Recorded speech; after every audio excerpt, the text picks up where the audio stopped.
महाराणा प्रताप।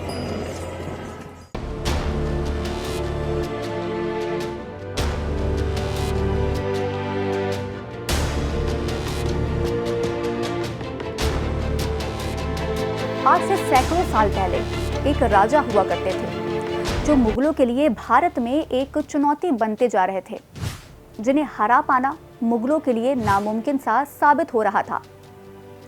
तो उस राजा को जिंदा या मुर्दा पकड़ने की जिम्मेदारी उस समय के अजमेर के सूबेदार अब्दुल रहीम खान ने खाना को दी गई। उस राजा को पकड़ने के लिए रहीम ने अपना कैंप आबू की तलहटी में लगाया और वो राजा उस समय सुंधा माता की पहाड़ियों में था। लेकिन जब राजा के बेटे को रहीम के कैंप का पता चला तो राजा के बेटे ने रहीम की सेना को परास्त कर उसकी बेगम को अगवा कर लिया और उसे राजा के पास ले आया।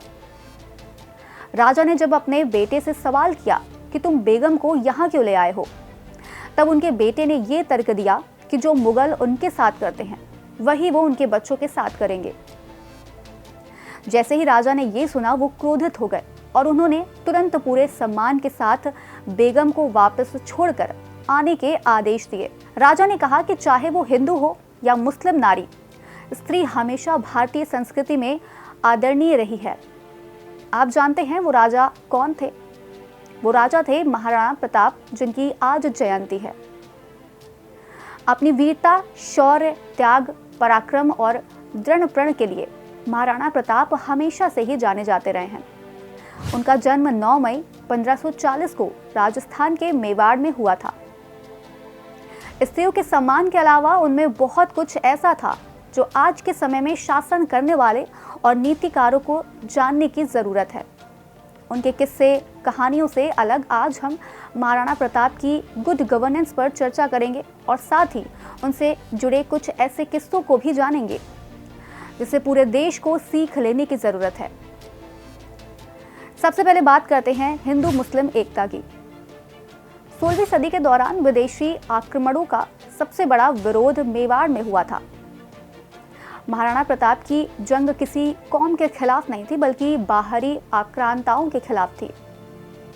16वीं शताब्दी में पठानों को बेदखल कर मुगल सल्तनत सत्ता पर काबिज हुई थी। उस दौर में हुमायूं को हराने वाले शेर शाह सूरी के वंशज हकीम खां युद्ध नीति में पारंगत था। इस दौर में मुगलों ने युद्ध में बारूद का इस्तेमाल करना शुरू कर दिया था। मेवाड़ सेनाओं को उस दौरान बारूद और तोप का ज्ञान नहीं था।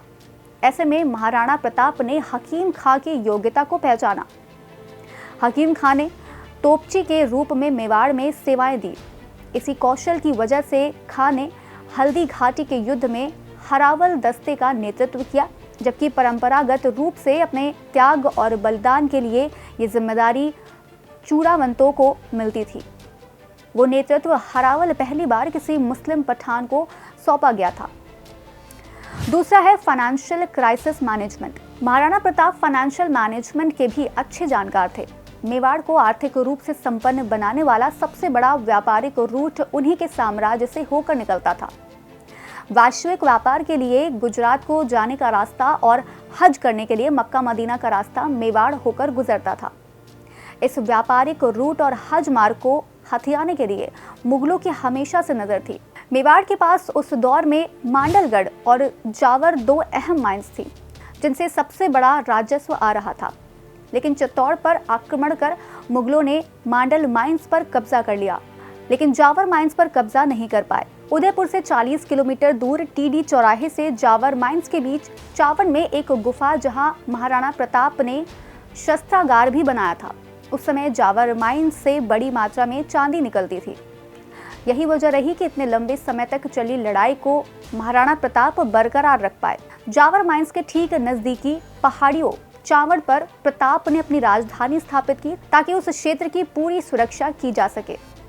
इन्हीं आर्थिक संसाधनों से कई सालों तक मेवाड़ की आवश्यकता पूरी होती रही। आजादी के बाद भी राजस्थान के राजस्व का सबसे बड़ा क्षेत्र जावर माइंस रहा है। तीसरा है गुड गवर्नेंस। महाराणा प्रताप की गवर्नेंस बेहद मजबूत थी। उस दौर में अच्छी राशन व्यवस्था, कृषि के क्षेत्र में सामंजस्य था।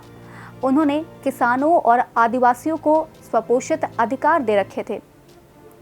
इसी वजह से युद्ध के समय आदिवासियों ने महाराणा प्रताप का साथ दिया। महाराणा प्रताप की कृषि नीति जबरदस्त थी, पीडीएस सिस्टम भी शानदार था। आज जो पैंडेमिक के दौर में कर्फ्यू होता है, उसमें सबसे बड़ा संकट फूड सप्लाई पर आता है। महाराणा प्रताप कई सालों तक लगातार यानी कि 1576 से 1585 और 86 के बीच लगभग 10 साल युद्ध की स्थिति में रहे, लेकिन तब भी फूड सप्लाई चेन को कमजोर नहीं पड़ने दिया। आम जन और सेना के सामने कभी खाद्यान्न संकट नहीं आने दिया। ये महाराणा प्रताप की कुछ ऐसी नीतियां हैं जिनसे आज के समय में हर नीतिकार, नेता और यहाँ तक कि आम लोगों को भी सीखने की जरूरत है। उनकी कार्यशैली और शासन करने का तरीका आज भी एक अच्छे राजा में लोग देखना चाहते हैं, जिस पर आज समाज के किसी एक वर्ग को ही नहीं बल्कि हर वर्ग के लोगों को गर्व महसूस होता है। तो बस आज कार्यक्रम में इतना ही। हम फिर मिलेंगे कुछ नई जानकारी के साथ। तब तक के लिए हमें दीजिए इजाजत। नमस्कार।